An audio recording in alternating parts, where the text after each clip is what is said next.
board game industry manages to just be the cringiest thing in existence.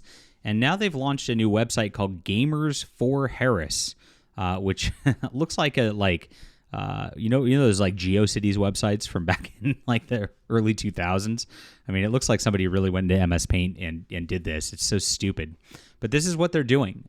They are trying to last-ditch effort pressure the entire industry and pressure gamers into supporting this nonsense when you know that gamers reject this. It's very obvious that gamers would reject this.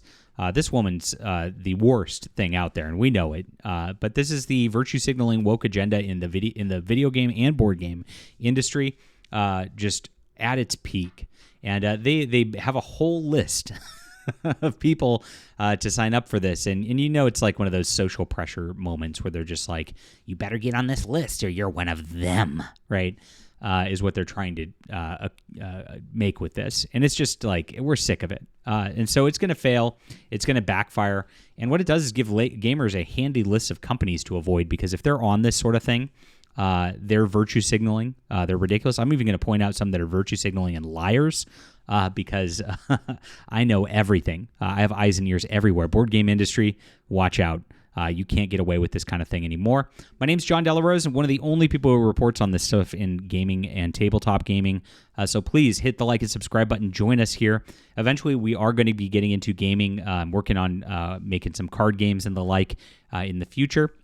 Those are going to take some time to develop, guys, so be patient. In the meantime, I would like you to read my books. I am a science fiction author, #1 bestseller, and award-winning author, and I've got some great stuff on Amazon. A great spot to start is my Arroz War trilogy, which I've got on the screen right here.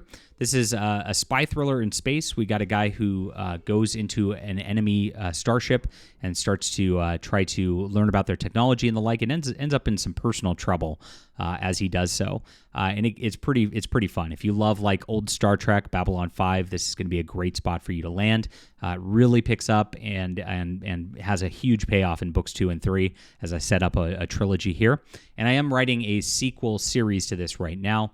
And I'm almost done with that first book in that new series, which is going to be just, it's my best book yet. I'm so excited. So start reading now. It's on ebook, print, and audio in the description below. Thank you guys so much for reading all the books. Got a bunch of links down below you can check out, and I appreciate you for being here.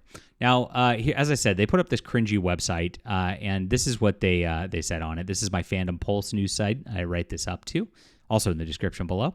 But if you check out their site as well, gamersforharris.org, like I said, it looks like a just like ridiculously.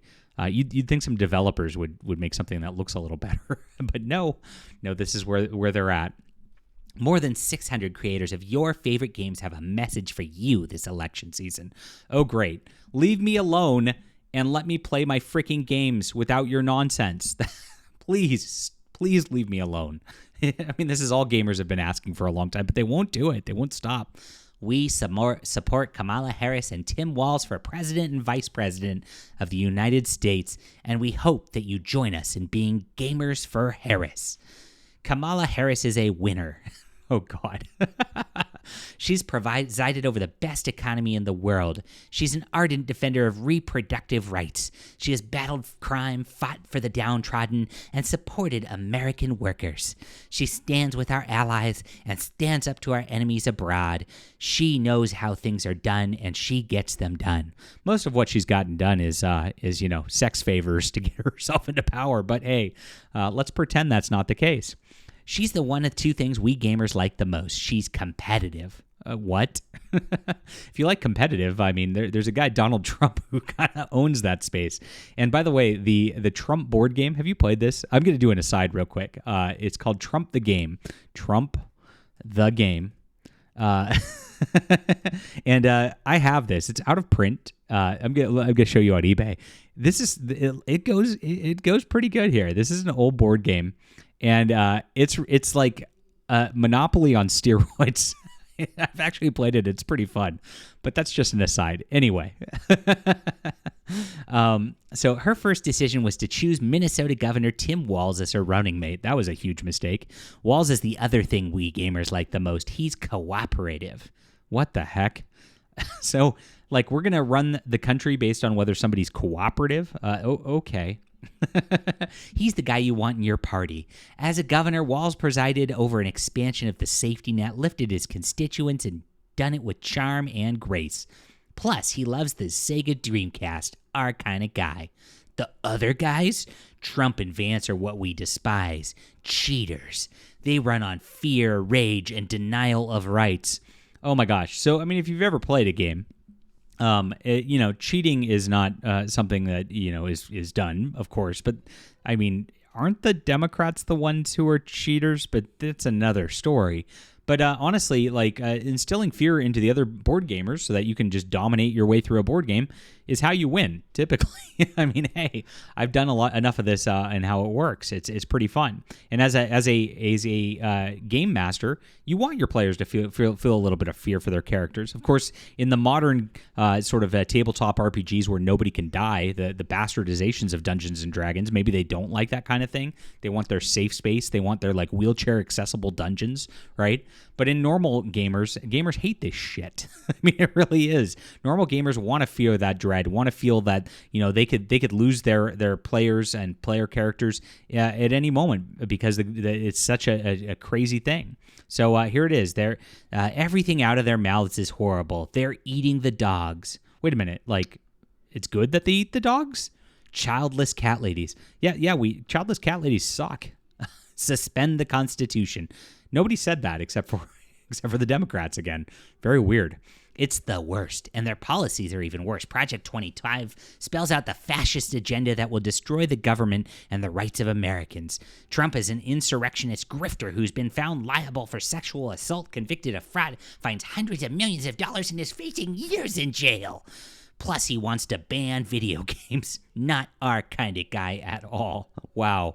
I mean, my gosh, these people are so unhinged. It's insane. We make games because we like competition and cooperation. Apparently not, because honestly, all of these people have done everything they can to blacklist conservatives from gaming, blacklist Christians from gaming. They'll ban you from conventions if you just are known for who you are. These people are liars, and they're such whiny babies. They know that they can't win based on their ideas. They know that they can't even make better games based on their ideas because they're all a bunch of copy pasta hacks. The woke are the worst. Eric Lang is the diversity hire they really bring up there because he's part black or whatever, and all he does is just mishmash other people's games. He does no creative ideas of his own, and that's exactly what they do every single time. We've been given 2 candidates who express those qualities beautifully. If you like our games, do us and yourselves a solid. Join Gamers for Harris this November and vote, volunteer, and donate money for Kamala Harris and Tim Walz. Well, they're barking up the wrong tree because we know that the woke have no disposable income, so there's nothing for them to vote for there. We've seen this in every game that's come out with the DEI agenda this year that has failed spectacularly. These people don't buy games, they don't play games, and so they're trying to, of course, co-opt you and pressure you, the gamer, into their agenda. And if you look at the names on here, it's absolutely crazy. And this is a great list of places to avoid because they are just terrible people on here. And some of them, like I said, are just complete liars. We got the design manager for Xbox on here, so Microsoft Evil Corporation. We got the chairperson of the board for Gen Con LLC. The word is chairman of the board. That's a word. Chairperson of the board is not a word. And so that's a woke nonsense right there. Gen Con's been one of the worst places. We've covered that over here recently. We got game designers from Curse of Monkey Island. We got Scott Alden, the founder of Board Game Geek. Board Game Geek is supposed to be like a board game information aggregator, but you know what? They post their politics on there all the time, and if you stand up against that, if you stand up against the mob, they ban you immediately. They are terribly anti-competitive people, and they again cannot handle any sort of dissenting opinions whatsoever. This is exactly what they're going on. And you can see the list here. There's a lot of board game stuff. Where you might know some of these names and you might not. And I can point out some of them for you as well as we go through here. We got designers for Wizards of the Coast on here. Wizards of the Coast, of course, has turned Dungeons and Dragons into a bastardization. You remember the Mexican orcs that they've put out there recently as they've tried to do things. Here's the tabletop RPG producer from Wizards of the Coast, so they got a lot of Wizards of the Coast representation. Eric Bigglestone, who owns Games of Berkeley, that's Berkeley, California, the ultra crazy place. This guy works for the Game Manufacturers Association on their board, and of course, tries to hurt conservatives from there. He's called for me to be banned from conventions just because he's scared that my ideas exist. Even though, I just hang out at conventions and just have fun like everybody else, he doesn't want to allow me to have fun in his diverse and inclusive environment because he's such a triggered little bee. You know what I'm saying? Eric Bigglestone, you're one of the worst out there, and I know you're watching this. You really are. Ugh, it drives me crazy. So you got people from Bungie, Destiny 2, the principal designer. Wow, absolutely crazy right here. Modifius, tabletop RPG writer. These are the people that have the Star Trek RPG license right now. Absolutely terrible. You got people from Pathfinder. That group, as much as it was a alternative to Dungeons and Dragons, they are the same woke nonsense. They're from Seattle, so they've got some of the worst woke institutions out there. Just absolute destruction. World of Darkness writer and game designer. World of Darkness is beyond crazy. I mean, it's just pure degeneracy in those circles. I mean, instead of actually running RPGs, a lot of those people just run their weird sex fetishes in games. It's creepy. It really is. And not in a horror fiction kind of way, but in a, oh gosh, these are bad people kind of way. Paizo Inc., this is, again, the people who do Pathfinder. You've got your president on here. We've got the guy from Stonemeyer Games, Janie Stegmeyer. That's the guy who makes Wingspan and Viticulture. He's done a lot of virtue signaling in the past. Just like the list of names goes down and down and down. For all these companies, Cards Against Humanity has been one of the worst. Again, you'd think they would have been like edgy and like all that, but these people are as cringe as it gets out there. You've got people from Marvel Comics. Why are they even on here when that's not even like a game production thing? It doesn't make any sense. But they got a virtue signal. This is sad. A designer and writer for 7th Sea. 7th Sea was a great game back in the day. And, of course, just this new edition ruined it like everything else. You got the chief operating officer, and you've got the CEO, John Zinser, of Alderock Entertainment Group on here. And John Zinser is virtue signaling. He's a liar because he is a conservative right-winger in hiding. And I will tell you that right now. He used to tell me back in the day that he was very proud of what I was doing, and then he got a bunch of pressure, and so he had Alderac and all them block me even though I was promoting their games because he didn't want these people to do that. He's the biggest chicken shit in the entire industry. AEG made games like Legend of the Five Rings originally before they sold out and got rid of them, and of course they were really into family board gaming for a while. But John Zinser's the worst type. I mean, he's out here endorsing Harris when he's for sure voting for Trump. And he is one of those, I'm calling you out because you know what, Zinser? You're a liar. And I don't like liars even more than I don't like these people. So, yes, let it be known. And I love that the woke watch my video channel. But now that he's outed, I never outed him before. We got press managers at Wizards of the Coast. We got a designer for the Warhammer 40K RPG and Shadowrun on here, John Dunn. Like I said, this is a great list of companies to completely avoid because these are just the worst people out there. And there are alternatives, guys, and I'm going to highlight them on this channel. We did a great Christian game a couple of weeks ago, a cool dungeon crawler.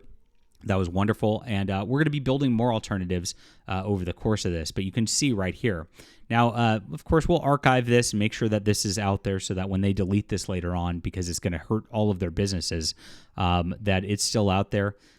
Steve Jackson's another weird one because Steve Jackson, again, is a conservative, so he's lying again on here just to virtue signal to these people because I guess he's scared. So why would he do that? He's a nice guy in person, too. I don't know what the heck he's thinking. Just stay off this type of stuff. And that's what I said. This type of thing right here is a complete virtue signal. They're trying to get people on here. Crafty Games is another one that, they used to have great games and kind of don't anymore.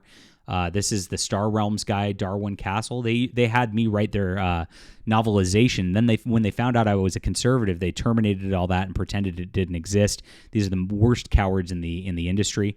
And just a whole list of games to avoid because these people hate you and they want you dead. And this is what this is about. It's about pushing the agenda and about pushing a social sort of thing that if you're not on this list, you get blacklisted. And that's why I called out the couple of people I know are conservatives on here because, gosh, what chicken shits to give into this kind of mob.